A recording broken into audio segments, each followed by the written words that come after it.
Alô, Edgar, Thiago. E aí, tudo tudo bem? bem? Olha, tá me Queria ouvindo te dar bem? parabéns aí pelo método e pela essa vontade de ensinar, porque isso é muito legal, né? Porque a gente passa a vida inteira correndo atrás, melhorando aqui, aprende uma coisa ali, e é legal conseguir passar as coisas.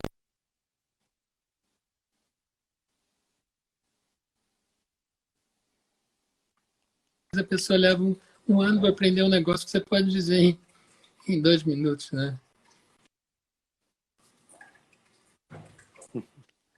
Sim, tem isso também. Ô Edgar, olha, quero te Tá agradecer chegando aí? a sua presença. A internet está tá falhando um pouco para mim, gente. Vê aí se tá para todo mundo ou se é só para mim. A sua internet está um pouco, não sei se é comigo aqui. Você Será tá que me é? ouvindo bem? Eu tô bem, eu tô bem. Para mim Tá? tá chegando. Para mim tá dando uma. Você tá usando o Wi-Fi ou? O Wi-Fi, será que eu boto no Ah, 3G? tenta colocar. Ah, não,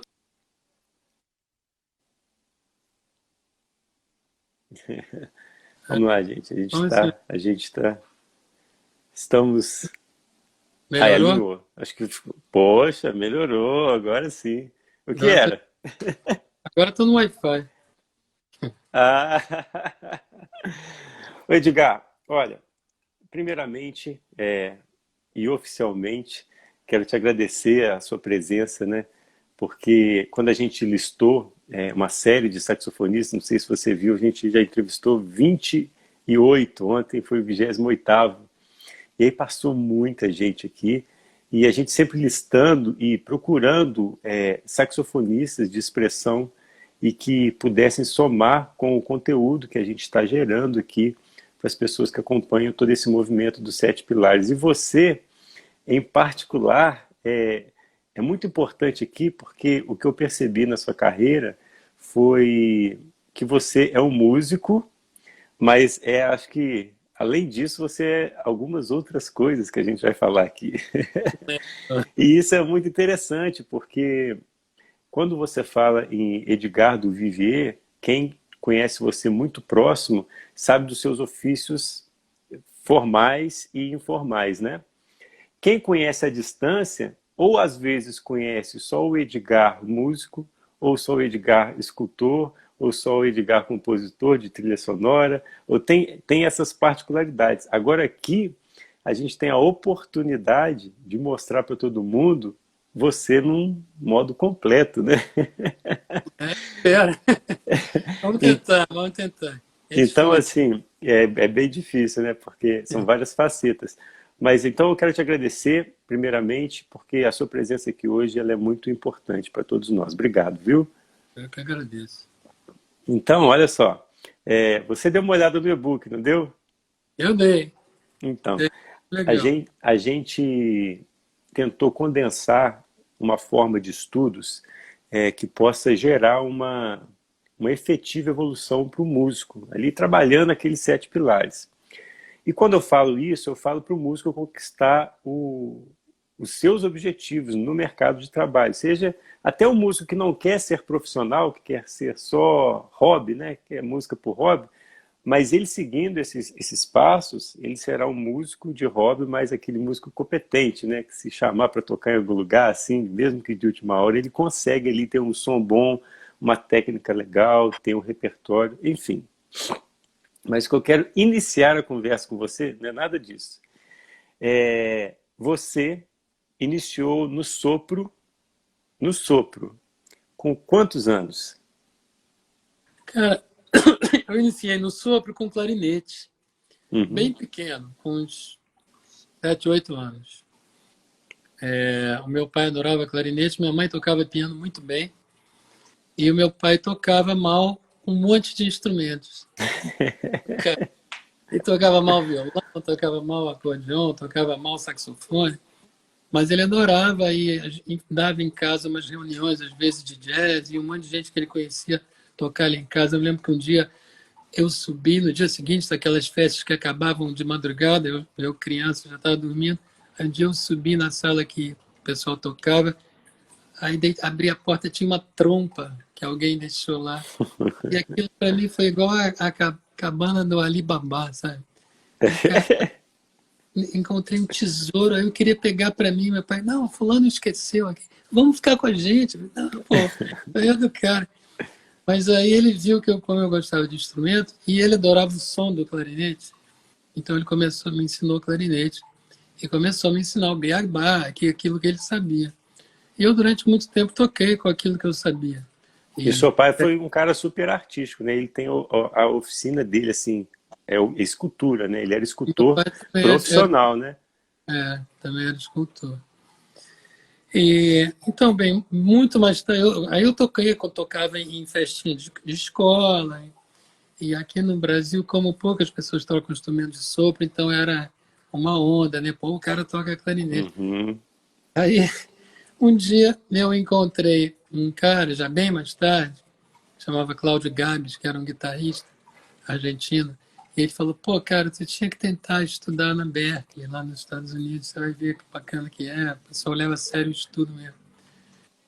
Porque aqui no Brasil tem muito uma coisa assim de que não se acredita muito no estudo, né? É assim, ou você nasce gênio, sabendo, ou você está ferrado. E os Estados Unidos é o contrário, eles ensinam tudo. O cara pode não ser nem um gênio, mas ele pode chegar a tocar, legal, pode se divertir. Então fui lá ver, fui ver. Quando eu cheguei na Berkeley, eu procurei um professor de clarinete, né? E aí ele falou, toca para mim aí, toca a escala de dó. Eu toquei, todo feliz. Aí ele, toca agora de mi, agora toca de si, agora toca a escala cromática. Aí eu fui tocando, de repente eu parei e fiquei esperando a observação do cara. Aí ele pensou um pouco e falou assim, você vai ter que esquecer tudo que você aprendeu, aprender tudo de novo. Aí eu já tinha 20 e tantos anos, cara.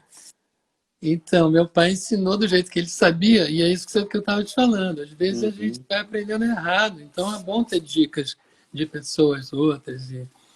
E aí eu comecei a estudar clarinete lá, aí em certo ponto eu passei para o sax, aí eu acabei a escola como o principal instrumento saxofone.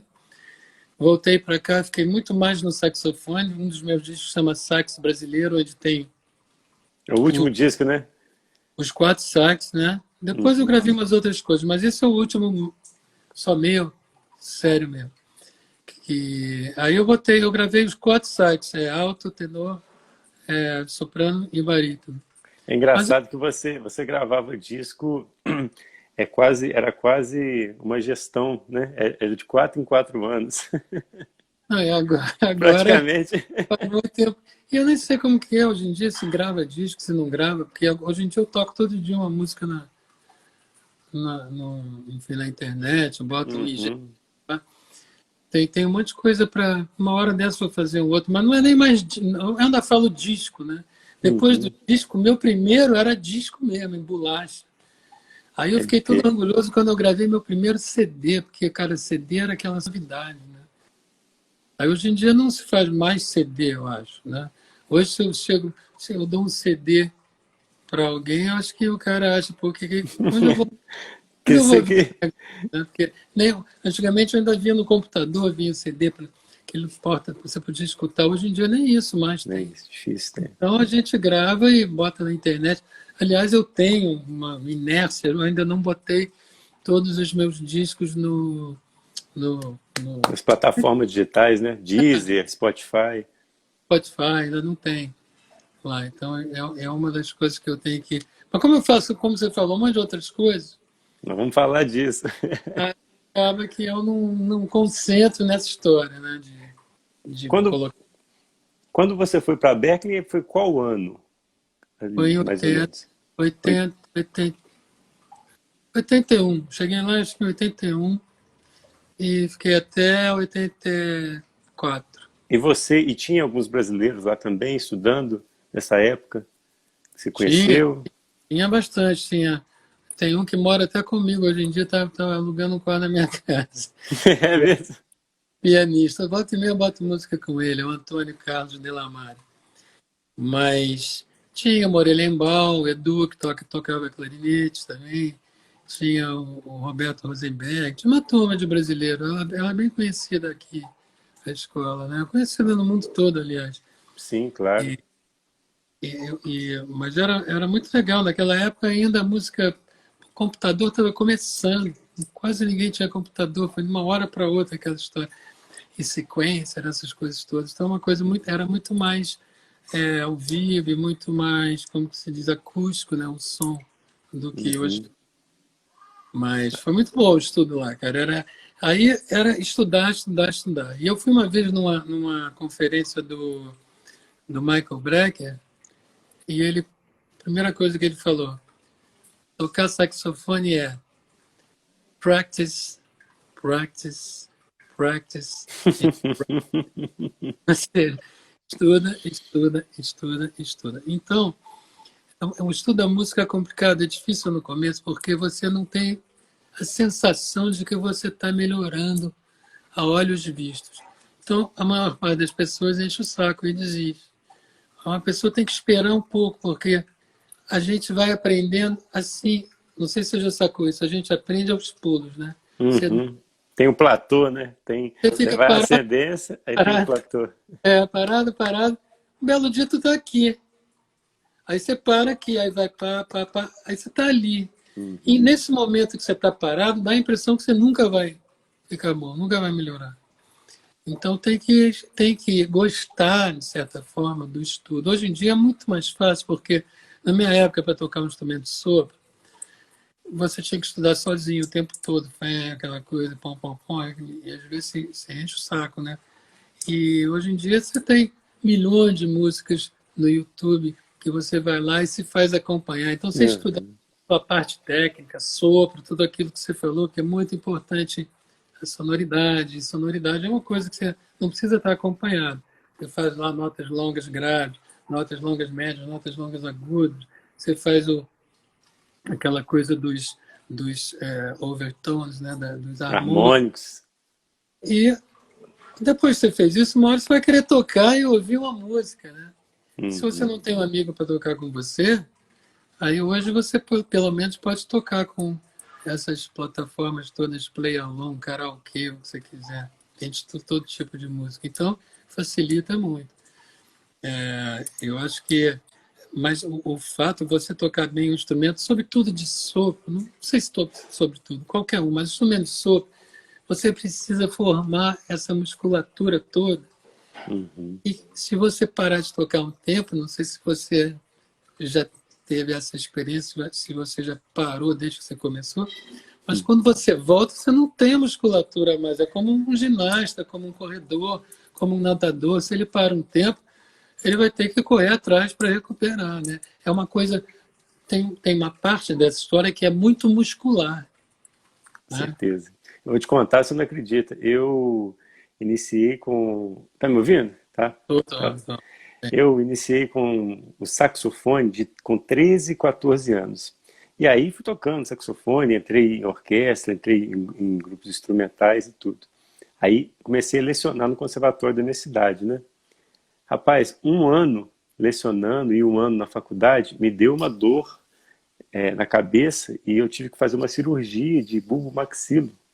E E isso, aí, e o médico falou assim, olha, você vai ter que ficar sem tocar saxofone durante um ano, porque a gente vai é, organizar os seus dentes para fazer a cirurgia. Meu maxilar era um pouco assim, ó, à frente, né? Aí eu falei, nossa, um ano, eu leciono, toco em orquestra e tudo. Rapaz, o que era para durar um ano, durou 5 anos. que isso, cara. E aí é isso que você falou aí. Quando a gente volta, tem que fazer tudo de novo.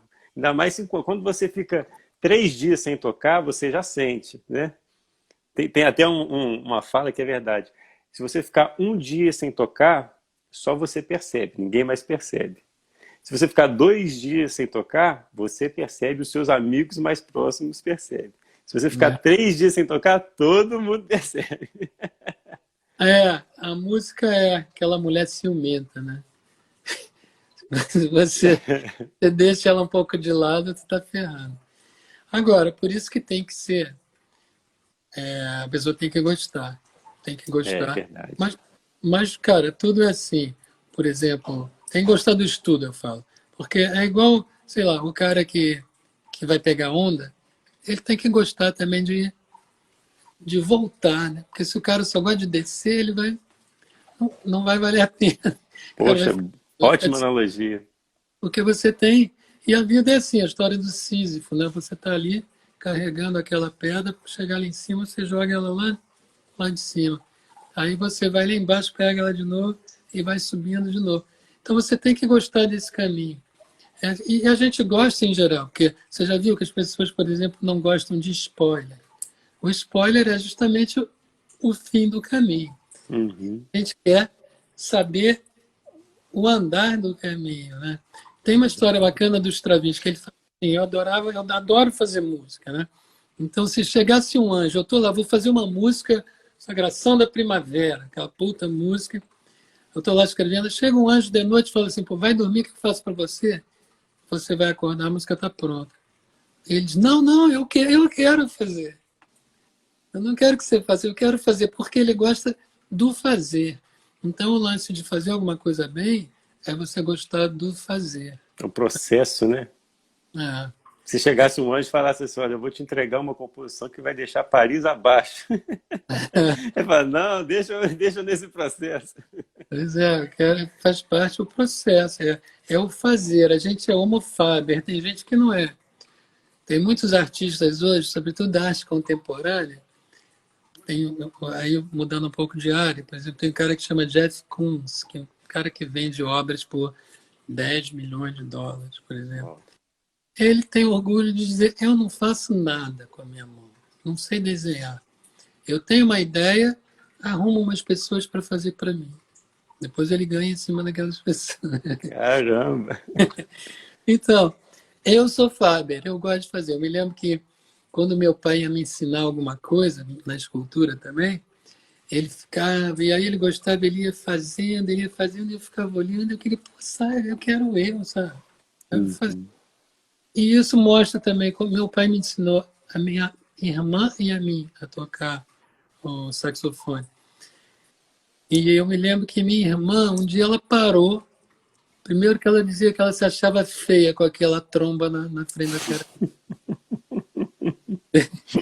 Depois ela disse assim, cara, por que eu vou tocar se eu ouço um disco alguém que toca muito melhor, eu prefiro ouvir o outro. Olha, Então nós que tocamos, nós que gostamos, por mais que alguém toque melhor, a gente gosta de fazer o nosso. E isso vale para quem gosta de cozinhar, para quem gosta de cachorro, por exemplo. Você gosta de cachorro, você vai gostar de dar banho no cachorro, de dar comida para o cachorro, de limpar o cocô do cachorro, senão é melhor você comprar um cachorro de pelúcia. Né? E se você gosta de uma mulher ou de um homem, você vai gostar das coisas chatas também, você vai ter problemas, porque a vida é resolver problemas. Se você não tem problema para resolver, você está ferrado. É melhor morrer, né? Então, a gente vive para isso, para resolver problema, resolver problema. Tomara que eu tenha um problema para resolver durante muito tempo. E os problemas que você tem para resolver fazem você pensar e achar novas ideias e novos caminhos. Né? é o motivador ali, né? É isso aí. Mas você queria fazer também alguma pergunta sobre alguma coisa de estudo de sax ou é mais coisa de... Nada. A conversa, eu tenho várias perguntas para falar para você, mas não é nada técnico.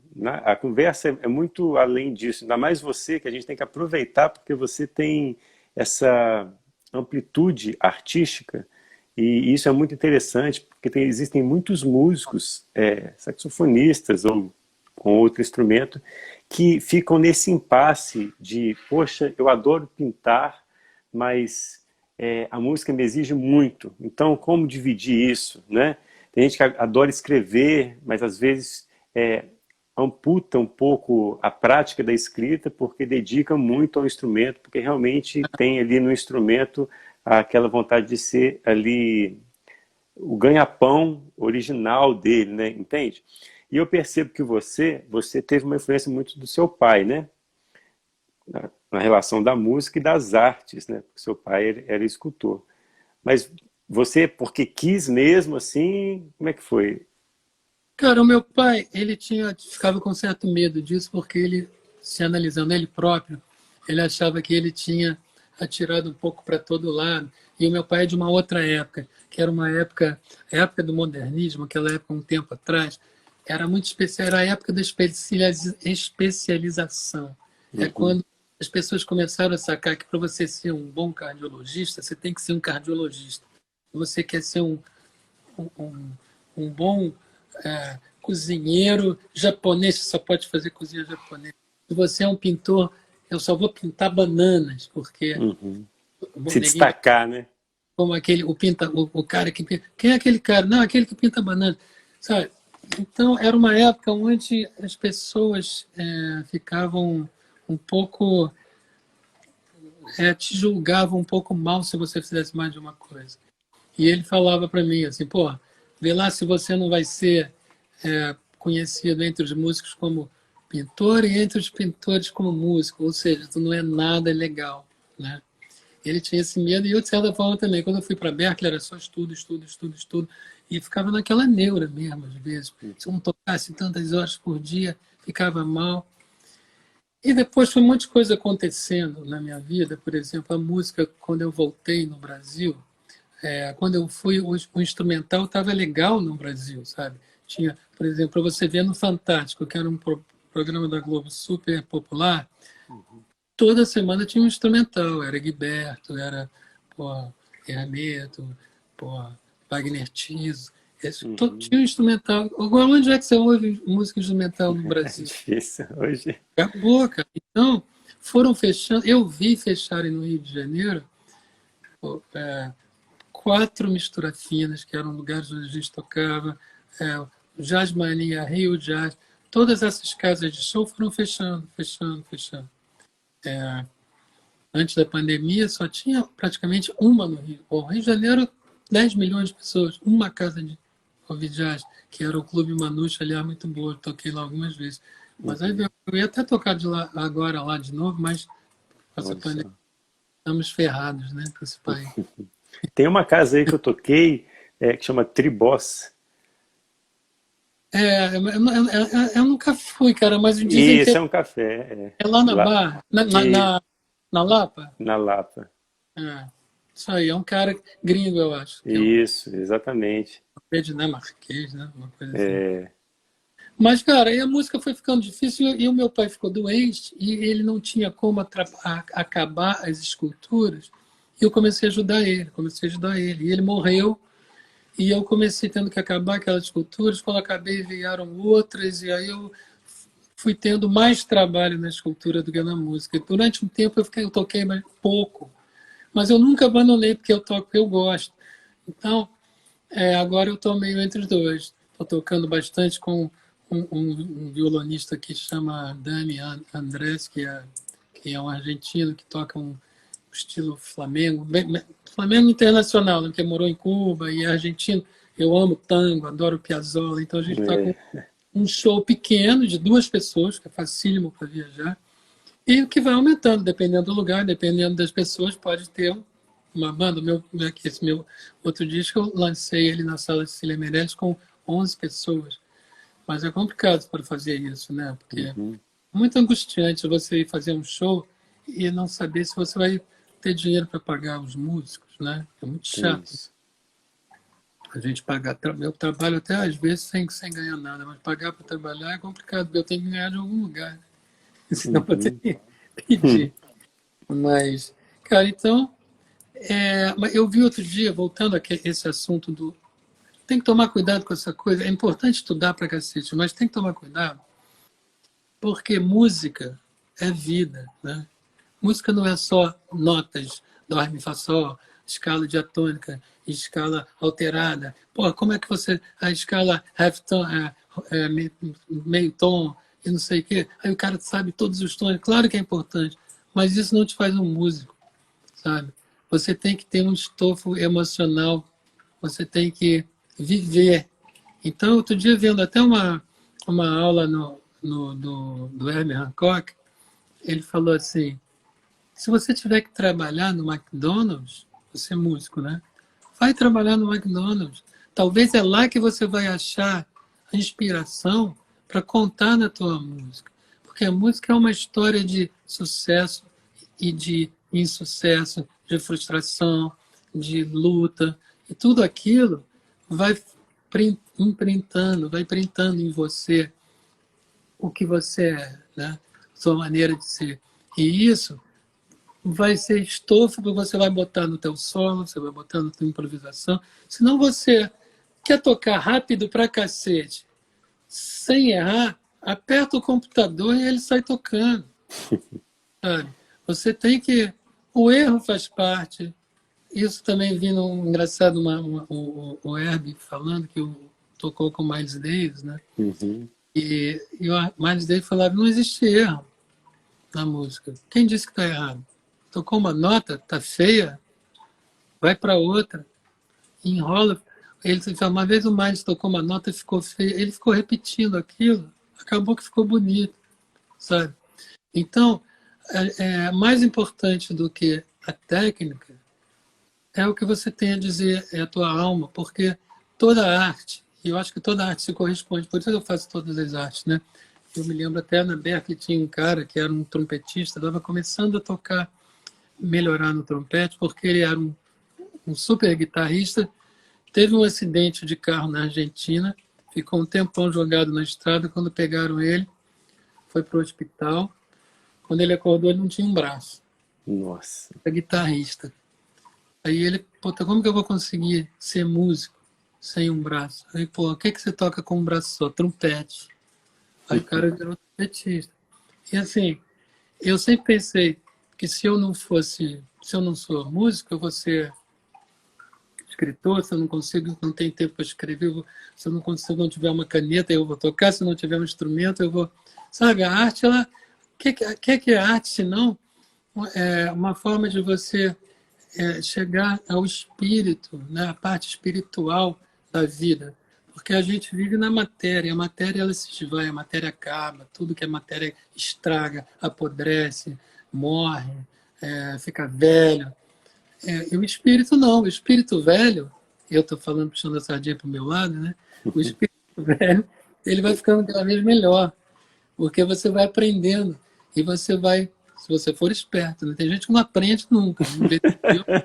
Nosso presidente é um, né? Enfim, a gente aprende. E o que a gente faz? A gente vai, porra, peraí, esse caminho eu não vou mais, que está ruim.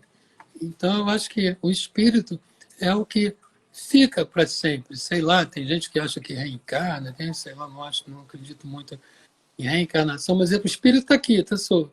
Eu viajo com o meu espírito, eu chego aí na tua casa, agora, né? Com o telefone também, mas com o espírito eu vou a Marte, porra. O Júlio Verne, naquela cidade que ele morava, em Rennes, na França, século XIX, o cara foi à Lua e foi ao fundo do mar, inventou Exatamente. o submarino Nautilus. Pô, ele viajou pelo mundo todo sem sair da cidade dele. Então, isso espiritualmente, porque materialmente você não faz um centésimo do que você faz espiritualmente. Então, mais importante na música, toda essa digressão para voltar a falar para as pessoas que muito mais importante do que a técnica é o sentimento, né? Uma vez eu vi um solo de um cara, puta trombonista, o cara ficou tocando na música tipo umas 2, 3 notas e o solo ficou lindo. Porque às vezes as pessoas acham que um solo bom é aquele que você toca 200 notas por segundo, né? Nem sempre, Exatamente. às vezes é. Então, eu acho que é super importante a técnica, é super importante o som, e tudo isso precisa de muito estudo. Mas não fiquem muito neuróticos com a história do estudo. Ah, eu tenho que estudar, e aquilo vai virando um sofrimento. Se você não estuda um dia, você fica de mau humor. Aí você acha que você vai acabar a tua vida. Não, você não estuda hoje. Aquilo está se fazendo em você. Cara, volta e meia eu estou dormindo e a música está, às vezes estou aprendendo um solo, uma música, aquilo continua a funcionar, mesmo eu dormindo. No dia seguinte eu estou tocando aquele solo melhor do que no dia anterior. Então não é só você tocando o instrumento que você melhora. Você melhora até dormindo, se você tiver uma atenção tiver aberta para isso, né? É, eu vi no documentário do Quincy Jones, ele falando que ele sempre anda com um caderno do lado, né? Que quando vem uma inspiração assim, ele tem que anotar rápido. Aí a filha dele Ele falou assim, mas, escreve bem, né? é, Hoje não, é difícil, o cara vai lá e canta, não bota no telefone. Foi o Quincy Jones que me deu meu diploma, cara. é mesmo? Eu tenho foto com aquele chapéu quadrado que eles usam na Aham. formatura, recebendo de Poxa, que coisa, hein? quem Aí ele quer. fala, né? Ele fala que ele anota no caderno musical dele a ideia para ele evoluir depois. Aí a filha dele, mas por que que você anota? Ele fala assim, porque dá que quem trouxe essa melodia para mim vai lá e leva para o Henry Mancini. Leva para uma outra pessoa, né? É, Eu vi uma coisa, é bacana também assistir, nesse sentido, as entrevistas do Santana. Santana é todo místico, né? Aí perguntaram para ele assim, como é que você compõe? Aí ele fala, eu saio da frente, eu tiro meu ego da frente, porque a composição vem de lá, né? Então eu não brigo, eu deixo, é quase como se você psicografasse o que você está escrevendo. Agora, isso acontece, mas você tem que estar pronto, né? Cara, a gente aprende, todo mundo tem algo para te ensinar se você estiver aberto para. Tem um cara que chama, aí de Minas, que chama Lair Ribeiro, né? Que é um cara que é um médico, escreve uns livros de autoajuda. Eu sempre. Esse cara escreve autoajuda, cara, também sacaneando o cara. Mas uma vez eu conheci o livro dele e li um negócio legal.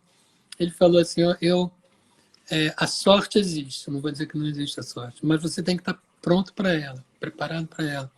Ele, né, o cara, o médico, eu tinha me formado em Minas como na faculdade de medicina, aí apareceu uns americanos, apareceram lá para fazer um empreendimento grande para cacete, estava um cara super milionário americano que sofria do coração, teve um treco lá e ficou muito mal. Quem que vai tratar do cara? Chamaram o Laí Ribeiro, que tinha acabado de se formar. Ele não tinha nem tudo para curar aquele cara naquela cidade naquele momento, mas ele fez uns paliativos lá que o cara não morreu, voltou para os Estados Unidos e se operou, enfim, e se curou. Aí o cara mandou para ele uma grana para ele fazer uma bolsa de estudos nos Estados Unidos, para ele, pô, que especialização, isso. não sei o quê. E eu falei, pô, eu tive sorte, mas eu só tive sorte porque eu estava preparado para aquela sorte. Se eu não tivesse me formado em medicina, eu não ia ganhar uma bolsa de medicina para fazer doutorado. Enfim, então a gente tem que estar, para compor e para criar, a gente tem que estar, as duas coisas, aberto, né, com uma técnica legal, no que quer, não importa a arte que seja, mas ao mesmo tempo com o espírito aberto também, livre, para você acertar o erro. Às vezes você está indo por um lugar, mas tem alguma coisa te puxando para outro, sabe? E aí você vai embora. Se deixa ir. É igual o surf. Desce na onda. Você vê se fica brigando contra a corrente, é pior, né? Então, eu acho que a arte é vida, cara. E isso que é a riqueza dela. É o lado legal da vida, né? É o lado justamente, é o lado que fica, é o lado que você vai se lembrar, é o lado que te leva para os bons, enfim, para as boas recordações e para os bons sentimentos, né? Você aqui, você já falou de surf umas duas vezes, você surfa, né? Você deve Eu estou um tempão sem. E eu comecei tarde também, porque eu tenho um sobrinho que hoje já está grande, que ele mora nos Estados Unidos, que minha irmã foi morar lá. E ele adorava surf. Quando vinha para cá, eu levava ele. Aí um dia eu brinquei com ele, porque eu tinha, quando eu era pequeno, tinha uma casa em Mangaratiba. E lá não tinha onda. Então eu velejava, fazia windsurf, essas coisas. Nunca não fui da turma que fazia surf em pequeno aqui no Rio. Mas eu, levando meu sobrinho, um dia eu falei para ele, acho que eu vou fazer também. Aí ele falou, ele tinha um sotaque de americano, né? Ele falou assim, pô, pode ver sim, lá também tem os velhos que fazem. Eu falei, porra. Aí eu fui, tive uma aula, cara. Aí minha primeira aula num pranchão, eu fiquei em pé, vim descendo uma onda. Cara, eu me senti São Pedro andando sobre o mar. Aí comecei a fazer, aí fiz durante um tempão. Aí agora, ultimamente, eu tô meio parado porque me ocupa muito tempo, porque eu tenho que sair de casa, vai lá para a Praia da Macumba, leva uma hora para ir, uma hora para voltar, 2 horas para ficar lá, então, lavar tudo, tomar banho. Eu tenho feito um outro esporte agora, que é o beach tennis. É mesmo?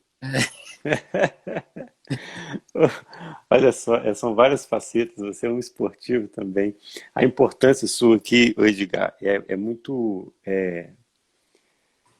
pontual, porque você, na internet, quando alguém lê sobre Edgar do Vivier, menciona que você é músico e escultor. Mas o que me parece é que você se arrisca em outras artes. Eu não sei, isso eu não li, mas é porque a forma com que você fala, a profundidade que fala e pelo histórico familiar que você tem, com toda certeza você lê muito, com toda certeza você gosta de cinema. Estou Já fiz mentindo? filme, e já fiz muita música para filme, mas já fiz filme e agora já vou lançar meu terceiro livro, sendo que um é de adulto mesmo e esses outros dois últimos são de criança. É um personagem que eu inventei que é um coelho meio diferente e ele Ó, não gosta. eu juro para você que eu não li isso que você escrevia. Não, estou lançando agora, porque eu contava para meus filhos dormirem, né? Contava história. Então eu inventei esse personagem, que era um coelho que ele não gostava de cenoura, ele só gostava de chocolate. Aí acontece um monte de coisa com ele. Aí um dia ele descobre que o pai dele trabalhava na fábrica de ovinho de Páscoa, e blá, blá, blá. Tem toda uma história. Aí eu fiz esse primeiro livro, que chama Manuelzinho, que é o nome do coelho. Fiz ele logo trilingue, porque se der certo já está traduzido, né? Uhum, Pode vender ele na França, nos Estados Unidos. E agora vai vir volume 2 dele, porque eu testo com meus netos, né? Eu uhum. leio a história, eles ficam todos interessados. Falei, pô, legal, essa história tá. Funcionou, né? E aí eu já estou no segundo do Manuelzinho. Vai vir, depois desse, vai ter mais outro que eu só ilustrei, que é uma história que minha mãe escreveu. Engraçado também, sobre bicho, um gato que ela tinha, bem engraçado. E o meu primeiro chama Carnet de Voyage, Caderno de Viagem. É um livro sobre experiências, assim, sobre lugares, cada lugar, é porque eu juntei desenho, eu gosto muito de juntar arte, né? Eu tinha um show que eu tocava com minhas esculturas, porque eram 10, 12 esculturas, cada uma tinha um sensor de presença, e quando eu chegava perto, saía um som. Olha, Eu chegava perto de duas, aqueles dois sons ficavam juntos. Aí eu ia para lá, daqui a pouco esse parava, mas aquele acendia. E aí eu fazia uma improvisação com elas. com o Então, som. é legal juntar as artes, né? E, nesse caso, escultura com música. Música. Cinema já é tudo que é arte junto, né? Você tem música, você tem a interpretação do ator, você tem o texto, você tem... Então, nesse sentido, é uma arte muito completa. Por outro lado, tudo que é completo também, né? A vida é foda que tem.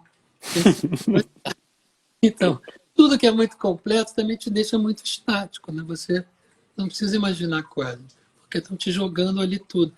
Por exemplo, você lê um livro, aí aquele livro tem a descrição de uma moça linda com olhos de ressaca. Cada um vai imaginar aquela moça linda com olhos de ressaca à sua De um maneira. jeito. De repente você vai ver aquilo num filme, todo mundo tem que engolir que a moça linda é aquela.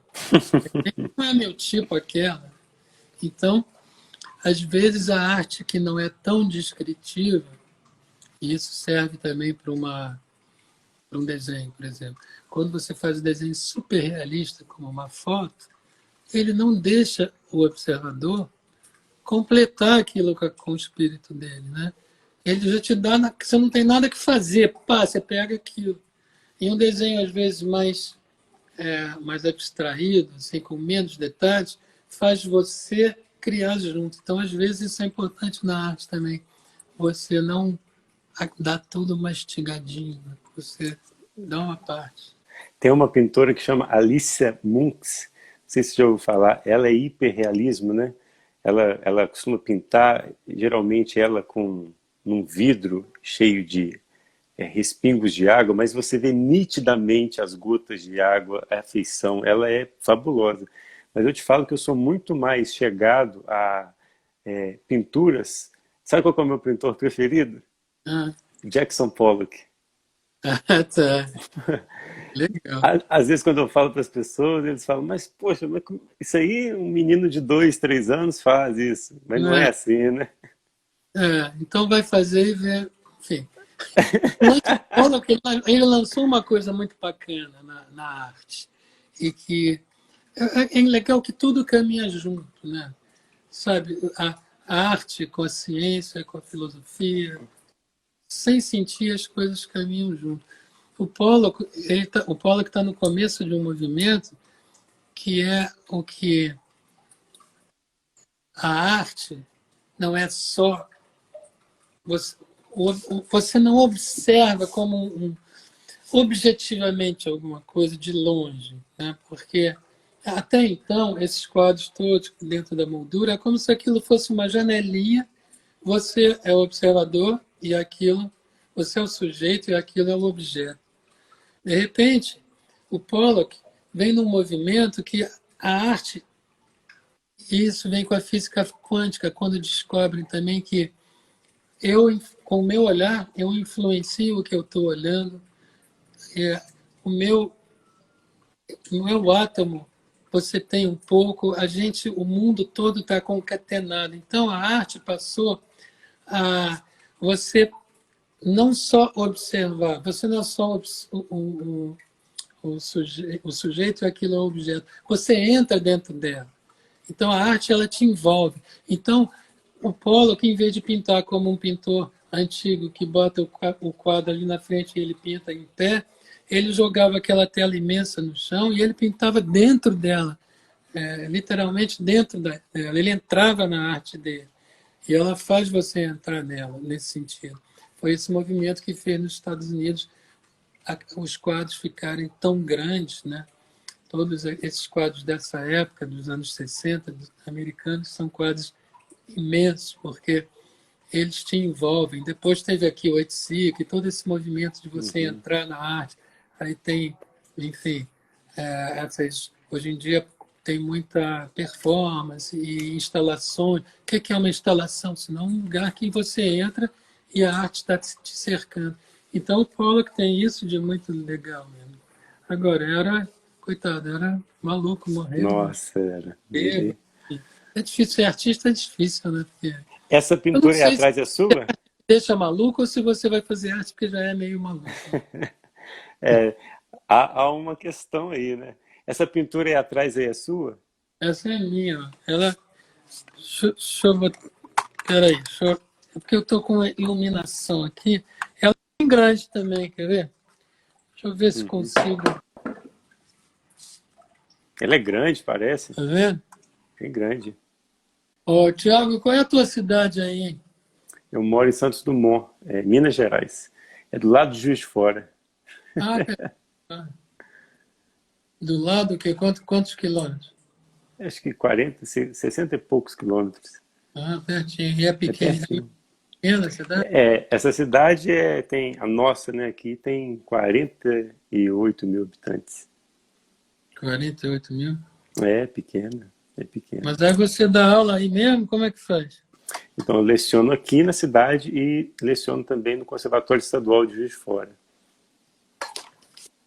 Aí você vai para lá, tá legal. Isso.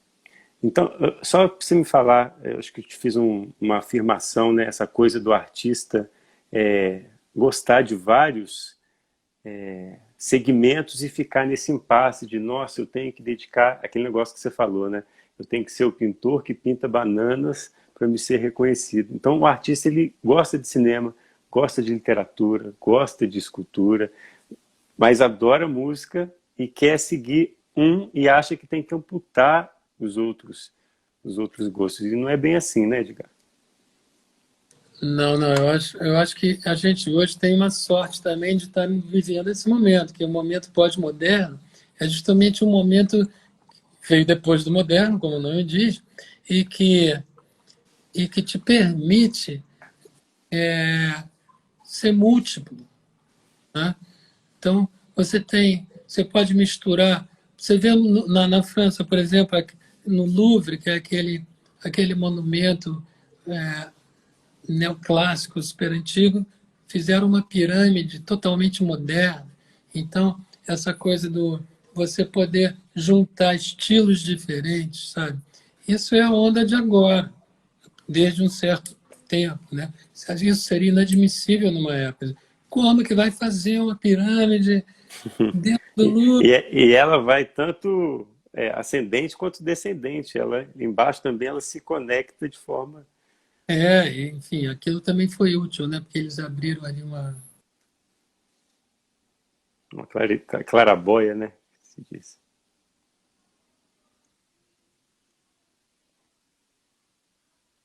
Travou. abriu uma parada, né? Foi Ai, igual o voltou. Ciro Gomes, né? Deixa eu te falar. Mas então vamos aproveitar que esse momento, você pode ser mais de uma coisa, eu acho legal isso. Hoje em dia, a especialização, a gente voltou a querer aquele médico que não é um especialista. Realmente, às vezes, o cara vai lá precisa de um especialista. Mas a especialidade tem toda uma coisa boa, mas tem uma certa travação, uma certa burrice, às vezes. O cara não vê o conjunto, vê só, está muito focado em alguma coisa. Agora, claro que isso também depende muito da cabeça das pessoas. O interessante dos homens é que ninguém é exatamente igual e ainda bem que tem gente que é diferente e que gosta de outro tipo de coisa. Mas eu sou assim, eu sou múltiplo e durante um tempo eu ficava realmente, como você falou, e como muita gente que você falou, fica preocupado com essa história. Uhum. E eu achava assim, pô, eu posso, você pode, eu tô, cara, vou te falar uma coisa, quando eu desenhar, eu fiz uma série de luminárias numa época, e era bem na época que eu era só músico. Eu ficava com uma maior dor de Não cabeça, quero falar. de tensão, de estar achando que eu estava perdendo tempo da minha prática musical fazendo outra coisa. Mas foi outro dia que eu vi essa live não foi uma live, não, foi uma aula do Web Hancock? Herman Hancock, e eu vi, pô, aquilo ali sabe, me bateu bem aquela história, e falou assim, cara, não se incomode com essa história de só estudar, que música não é só nota.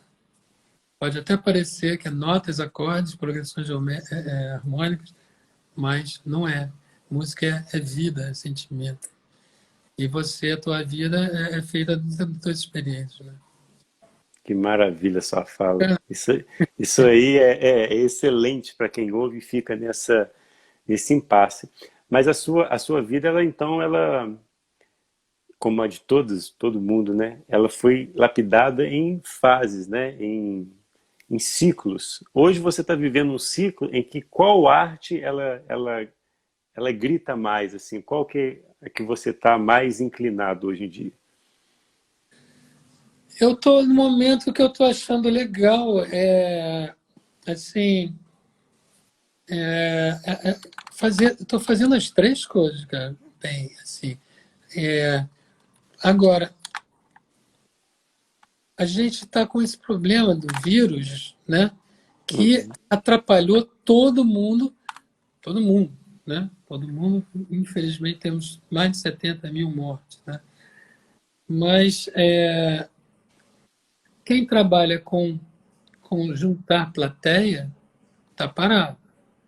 A não ser fazendo assim, como ele está fazendo, shows e lives e coisas pela internet. Então, eu estava vindo num momento bacana, onde eu estava fazendo shows de vez em quando, e esculturas de vez em quando, porque tem uma coisa assim, normalmente, quando eu fazia muita escultura, eu ficava focado naquilo, eu fazia menos música. Quando eu estou fazendo um disco, estou fazendo mais música, eu não fazia quase desenho, quase escultura. E por aí vai. Mas eu estava conseguindo fazer agora um pouco das três coisas, que eu, como eu te falei, lancei um livro, estou lançando outro, ao mesmo tempo eu acabei de fazer uma escultura de uma bailarina ontem, Eu vi, eu vi. você viu que eu acabei Linda. de fazer ela ontem, e aquilo não foi encomenda, porque às vezes quando eu faço esculturas, eu faço muita escultura aí. Em Minas eu tenho, por exemplo, eu fiz Guimarães Rosa, Hum. fiz fui lá em Cordisburgo, levei a escultura dele lá. Eu fiz o Heleno de Freitas, fiz um busto de um médico que está também em São João del Rei. Meu Não, rei. São João da Pomuceno. Eu falo assim. É E perto aqui? perto aí, mas são encomendas, sabe? Agora, às vezes eu não tenho chefe, né? Então, eu não posso ficar esperando alguém me pedir alguma coisa. Às vezes eu vou lá e faço. Então, essa semana eu falo, pô, estou um tempo sem fazer escultura. Vou fazer essa bailarina, porque às vezes eu vejo uma foto de um movimento legal e aquilo fica ali esperando o dia de eu empreender, porque a escultura tem uma parte material que é pesada, é difícil. Você tem que pegar argila, tem que fazer uma armação, aí você suja tudo de gesso. Ah, o livro que eu estou lançando agora, não, mas não tem nada a ver com. Não tem nada a ver com o saxofone, não. Eu já tenho. Essa capa você que fez? Claro, né? A capa, ele é para criança, né? Então, eu acho, cara, eu estou achando o máximo fazer coisa para criança, Imagino. porque as crianças, cara, elas adoram, entendeu? Olha que tem outra coisa, tem outro livro. Cadê? Esse Wendel, aqui, não, como eu te não é falei, livro. esse aqui é um livro já de gente mais crescidinha. Mas também é com desenho. Olha Porque só. eu gosto de juntar as coisas, sacou? Uhum. Então, cada desenho tem um texto. E Eu descobri aqui o que ele está falando. É porque eu comecei a falar sobre a questão de conciliar as artes. Não é livro ainda. Eu só estava falando que a live de hoje, ela afirma isso, que é possível você viver realmente de uma forma mais de qualidade, seguindo as artes que faz seu coração vibrar e não ficar naquela pressão toda de que você tem que ser músico, então vai ter que estudar sua música, ou você tem que ser escritor, vai ficar escrevendo o dia inteiro, ou lendo o dia inteiro. Então, assim, o Edgar, ele é prova viva disso, que ele vive num equilíbrio, que agora ele conseguiu um equilíbrio em que ele faz tanto a escultura na mesma intensidade que faz a música e na mesma intensidade que faz a escrita, né? Coisa que antigamente você não conseguia equilibrar tanto. Ou era só um CD e deixava um de lado, ou era só escultura e deixava um pouco de lado, não era isso? é isso aí. Durante muito tempo foi só a música, e eu me forçava, eu queria fazer outra coisa, eu não deixava, porque eu achava que eu tinha que estudar, estudar, estudar, só a música. Mas depois eu fui vendo que eu não tinha que lutar contra uma vontade que eu gostava de fazer. E depois eu fui vendo que uma arte, ela ajuda a outra, né? Você, você, você fazendo, você escrevendo, não pode atrapalhar a tua música, muito pelo contrário, de repente você vai fazer letra também, né? Exatamente. Uma, Eu tava lendo um livro, relendo, né, que eu já li há um tempo. Esse livro aqui, você conhece? Peraí que apareceu um treco na frente. Rio, que Cartas, um jovem. É que está de costa, né? Estava com É, um jovem poeta, né? o Conheço. Hilke, ele fala que ele foi casado com a filha do Rodin. Cara, isso eu não sabia, não. E aí ele escreveu alguma coisa sobre o Rodin, e aí ele foi morar para trabalhar de assistente do Rodin uns 2 anos. O Não Hilke. deve ser fácil o Rodin, né? Rodin era complicado. E era legal que ele esculpia com terno, gravata naquela época, era assim, né? Pô, mantô. Eu fico imaginando como que devia ser tudo sujo de barro, aquela. Nossa, faço ideia.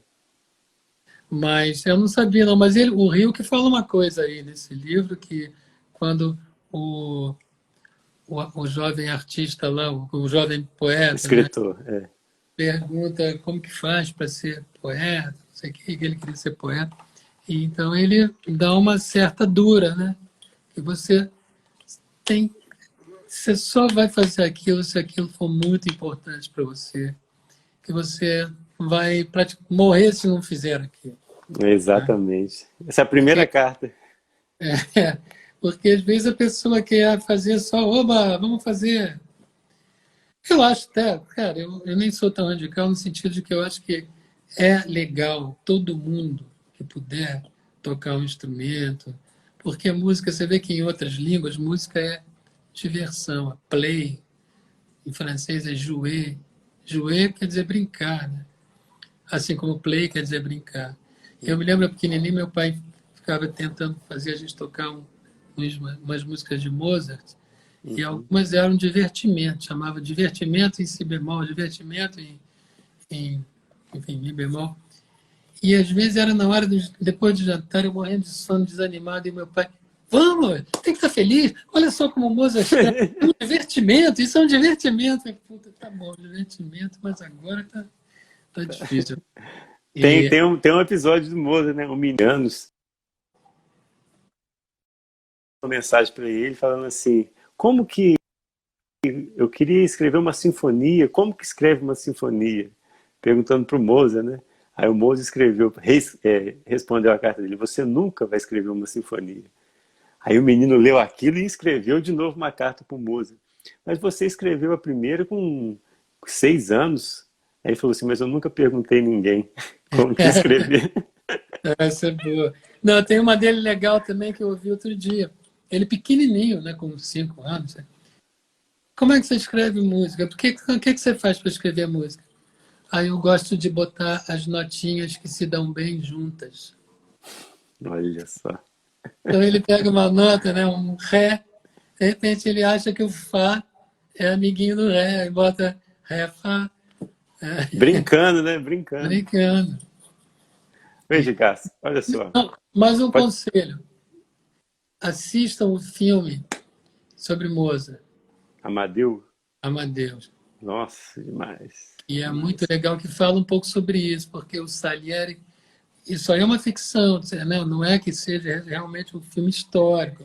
Tem a grande interpretação do diretor, Milos Forman, né? Que fez esse filme. E ele fez uma em cima já de uma história que não é dele, mas enfim, já é uma ficção. Não sei o que, que tem de verdade ali, mas verdade ou não, é muito interessante, porque o Salieri era aquele cara que ele queria de qualquer jeito ser. Ele queria tanto, ele botava o ego dele tão na frente, que ele não conseguia se soltar para ser ele. Aí ele via o Mozart, porra, compondo pra cacete, não estava nem aí para isso, estava só compondo. E ele ficava, cara, como que ele consegue, como que eu não consigo? E o Salieri tinha feito um pacto, pedido a Deus, quando ele era pequeno: se você me fizer um bom compositor, eu vou ser casto, eu vou ser bom, eu vou ser isso, eu vou ser aquilo, não vou comer mulher nenhuma. De repente ele vê o Mozart loucaço, bebê, e compondo daquele jeito, uma hora ele vai para perto do crucifixo e ele começa a xingar o Deus, né? Porra, eu me faço um puta esforço para ser legal, para ser legal com você, e ele não faz nenhum, e a ele que você dá esse dom todo, porque o Salieri, na época, era o cara mais, isso que era o mais incrível, coitado. Ele era o cara mais apto do que todas as pessoas em volta, porque ele era um bom músico. Era o Ele Busco Mor, né? era o cara mais apto a ver a genialidade do outro. Porque na época do Salieri, talvez muita gente nem sacasse, a Mozart era melhor que o Salieri. Nem sacava, mas ele próprio sacava. Ele já sabia, ele Porque sabia. ele entendia. Desse tamanho, já fazendo isso.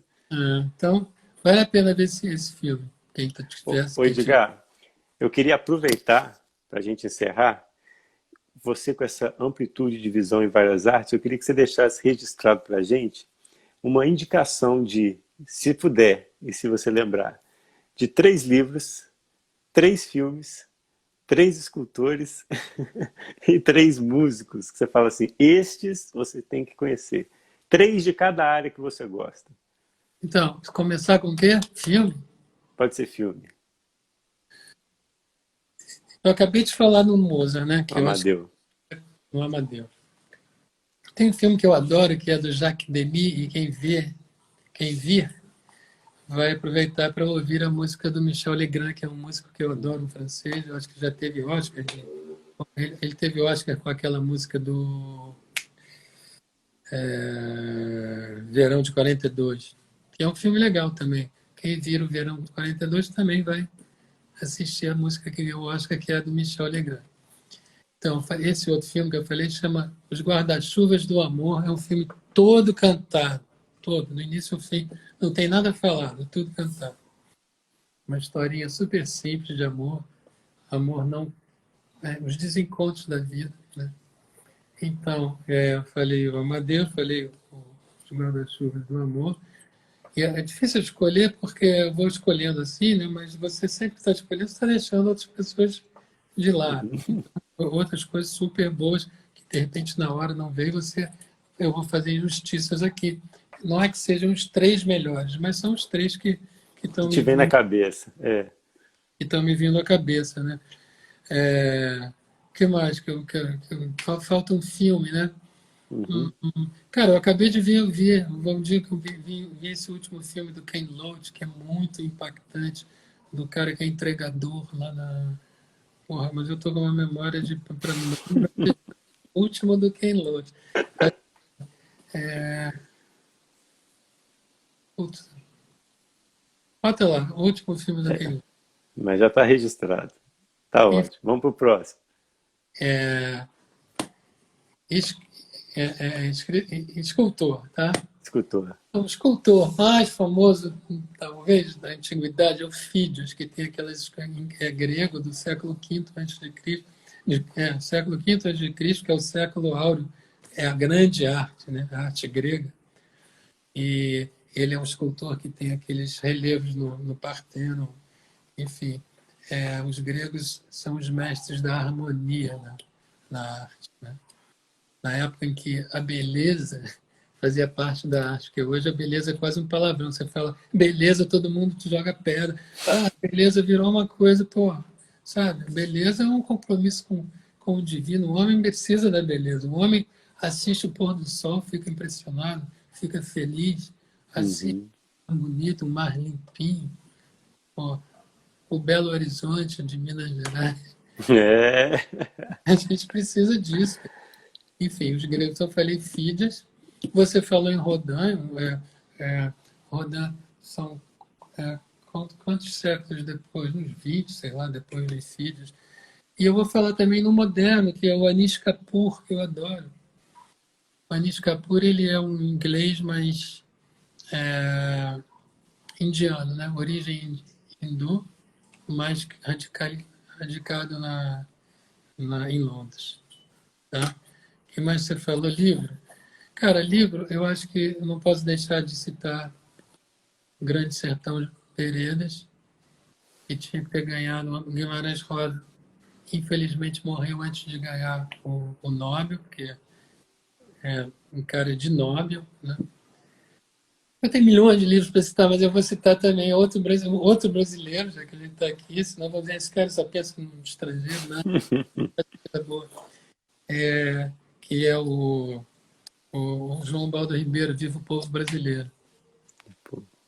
E eu vou botar do lado deles também um estrangeiro, o Marcel Proust, Em Busca do Tempo Perdido, que não é um livro, mas são 15, mas que é existe ele num volume só. Mas Deve ser as primeiras palavras de cada volume. o que mais falta é um. O que você falou? O que eu já falei aí? Escritor, né? Já falou de filmes, falou de esculturas, falou de literatura. O que falta? O que você quiser. Qual arte que você gosta de falar? Pintura? Pode. Pintura? Eu gosto muito dos impressionistas, né? Que aí tem muitos, mas, sei lá, vamos falar em Monet, que fez aquele. Van Gogh também, Nossa. é coisa incrível, né? De, enfim, que pulsava dentro dele.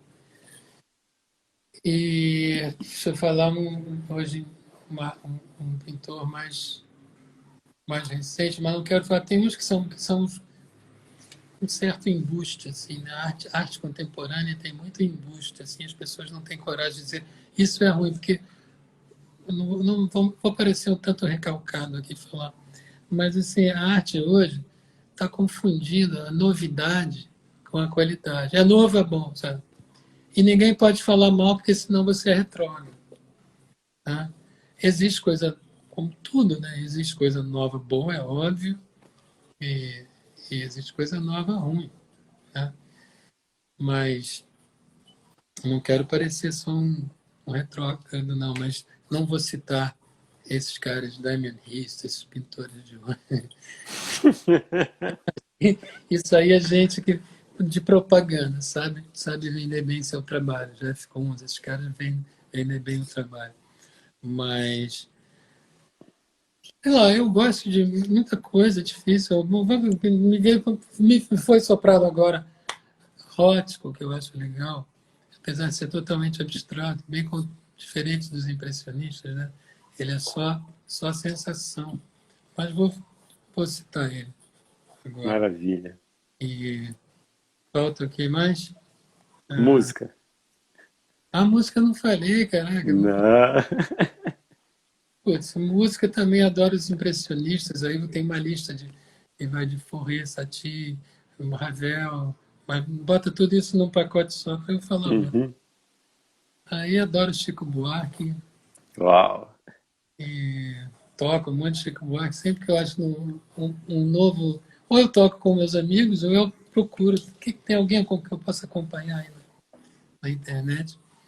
E putz, aí nessa linha tem muitos também, né? Gilberto Gil, Caetano Veloso, mas o que eu falei? Chico Buarque. Eu vou falar um Sting também, que é um cara que eu acho bacana. Uau. Maravilha. Além de tudo, ele tem uma defesa legal da nossa Amazônia, dos índios, essa coisa que está tão abandonada hoje por esse imbecil que é nosso presidente.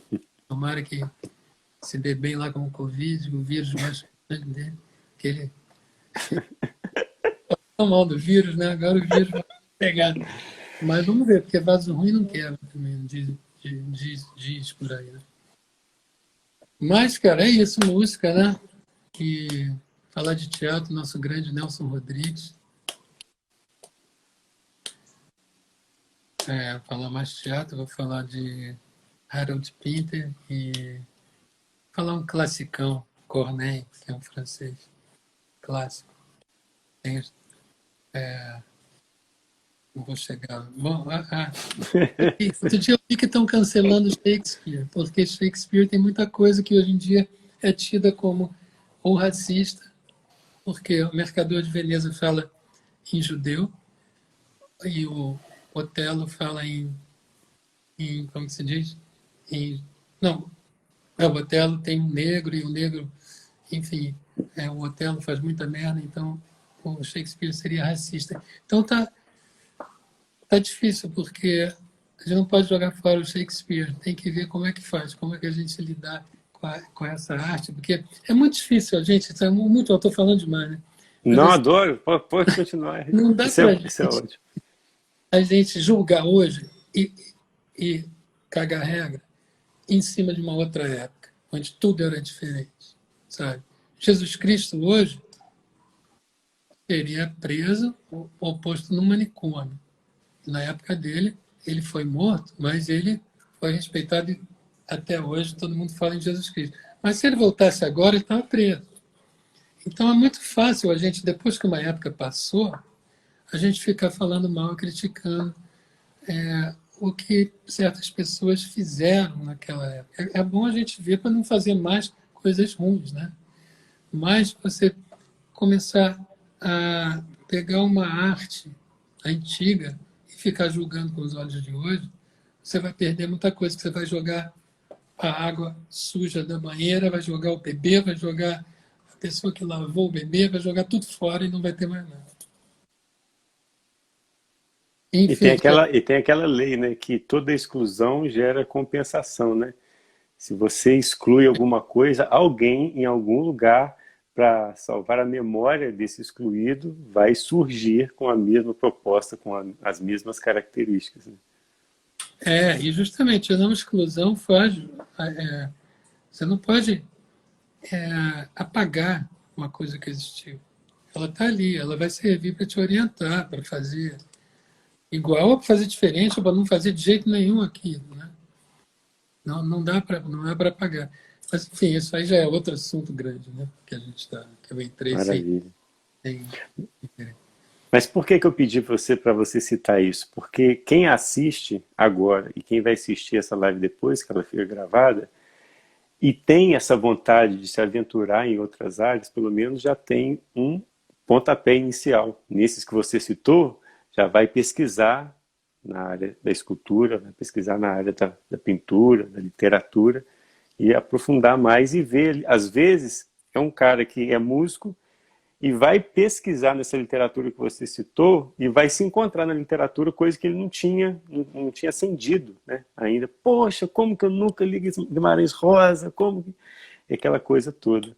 Então, por isso que eu pedi para você citar, porque a sua presença aqui, além da musicalidade, da sua carreira musical, ela é muito pontual por conta dessa sua diversidade artística. Valeu, Tiago. Parabéns aí pelo programa. Eu espero que as pessoas tenham gostado. Eu não tenha falado demais. E que você continue com sucesso nas suas aulas, nos teus escritos e nas suas lives também. Maravilha, Edgar. Muito obrigado, viu? Muito obrigado pelo convite. Só quero te falar uma coisa, eu esqueci, eu estava para te falar isso antes. Não sei se você conhece, eu tenho uma conterrânea aqui que ela chama Nélia Azevedo. Ela é uma escultora que ela esculpe em gelo. Ela faz um boneco de gelo e coloca escadarias no mundo inteiro. E aí o gelo ali vai derretendo, é uma arte ali temporal, né? Dura. Aí ela faz ações, né? As pessoas pegam a própria escultura e levam para a escadaria e fica contemplando ali aquela arte até derreter tudo. Isso teve uma exposição assim em Londres. Deve ter sido ela. 2 anos atrás, eu me lembro. Eu não cheguei aí porque quando eu fui, foi perto da Tate Gallery, eu acho. Pode ter sido ela. Pô, legal. Era inverno, então o inverno dura mais, né? Uhum. E, pô, bacana isso. Era uma coisa que tinha justamente... Tinha uma mensagem... tinha uma mensagem ecológica, tipo assim, o aquecimento global. Olha só. Está destruindo de certa forma, o nosso planeta, os mares estão subindo, o Polo Norte está, e o Sul. Cara, a gente vê a volta e meia cair, despencar esses pedaços, essas geleiras lá no Sul, né? E é uma pena, você vê que aquilo está acabando. E essa exposição representava isso, essa temporalidade das coisas, né? Era só para você me falar isso, que eu ia falar isso antes. Mas, Edgar, muito obrigado, viu? E você ter aberto a sua casa aí e exposto essa sua diversidade criativa e artística. Obrigado. Valeu, Tiago. Beijão aí para todo mundo que assistiu também. Obrigado, um abraço. Outra, tchau. Até mais.